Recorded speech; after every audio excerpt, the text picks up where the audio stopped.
You're watching Action News Now. Storm Tracker weather. Coverage you can count on. Welcome back. Patrick Wright joining us now. Patrick, remember at the beginning of this month when we were like, oh, it feels so nice outside, doesn't even feel like summer? Well, that's not quite the case anymore. Here it is. It's summer, as some of you wished for, and it's here. Others are, wishing that it's fall. That'll be here soon enough, but we have to get through, days upon days worth of 100-degree temperatures, and that is what we are going to see outside for the next few days. Looking outside right now, though, the sun is shining over the Deer Creek Highway camera, and the warmth is there. We'll have another warm night tonight. As I mentioned, the hundreds will be sticking around for a good chunk of this week, although there is a chance for a slight cooling to come, but it's not much of a cooling.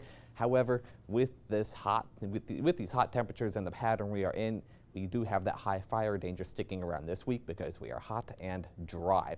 Now, your pool forecast for this evening, if you want to step outside and enjoy the pool, it's not looking too bad. By 7 p.m., though, it will be 100 degrees, so put on the sunscreen and drink plenty of water if you're heading outside tonight. But when it comes to temperatures throughout the rest of the evening, most places hovering in the upper 60s to around 70 degrees, depending on where you're at. Higher elevations hovering in the mid 50s, so it will be cool for some areas, but it will take a while to get there. Some places could be sticking in the 80s at or above 80 degrees until at least midnight, so keep that in mind. But tomorrow will be another hot day. Most places topping off in the low to mid 100s across the valley, and the 90s will be present across all of our mountain areas, except for those really high elevations such as the mountain peaks. But 90 degrees in Chester and 97 degrees out towards Weaverville, so it'll be hot everywhere you go. But when it comes to the fire danger tomorrow, that is one thing we will be watching. 102 to 108 degrees in the valley.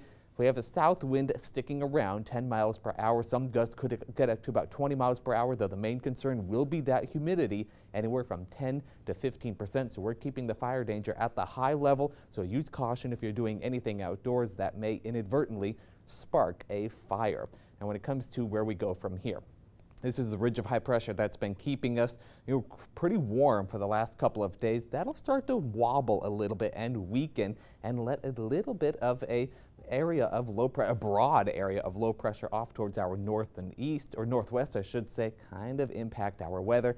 But this isn't going to do too much. It will start to nudge our temperatures down only by a couple degrees, so that ridge of high pressure shifts off to the east, and we start to see a little more influence from that area of low pressure. But for now, yeah, it's going to be hot. Temperatures hovering in the low 100s for Chico through at least Monday and Tuesday, although we start to tick down just a little bit heading into Friday and Saturday. Upper 90s could return to the forecast, but Redding, you're going to be stuck in the hundreds for at least the next 7 days, although getting closer to that 100-degree mark towards the end of next week and the beginning of next weekend.